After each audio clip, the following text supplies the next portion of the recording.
The deepest suffering is not physical pain, but isolation, and it's felt by every orphan child and foster youth. Separated, alone, without. The world's orphans were suffering, but then came Orphan Sunday. The church that I was pastoring in Kalingalinga was a poor church.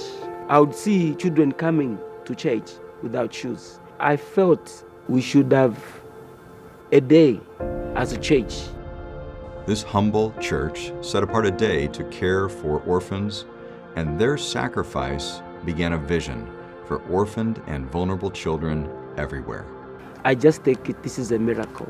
This is the doing of God. On the other side of the world, another pastor heard the call for children in foster care. And Bishop Blake said to his congregation, "Who will stand with me today for the kids?" And a lady stood and said, "I will." And then another stood and said, "I will." Within 3 months, 39 children were placed in Bishop Blake's church. The vision grew. It echoed from church to church, from country to country, and God's great love changed lives and families. It's unimaginable that I could love him more than I could ever know.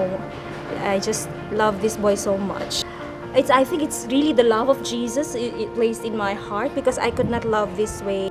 In more than 100 nations, God's people were moved to reflect His love in action, and children found love and belonging. Our culture in Guatemala is not an adoption culture at all. But when I met her, it was because here they show you a picture of her and they tell you she's going to be here. Once I saw her, I said, okay, she's mine.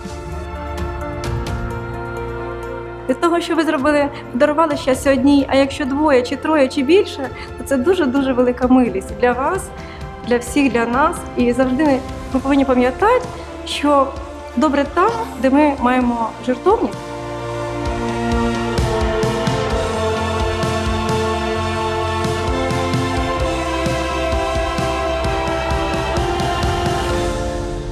Today, God continues to call His followers throughout the body of Christ so that every orphan and vulnerable child can know His unfailing love.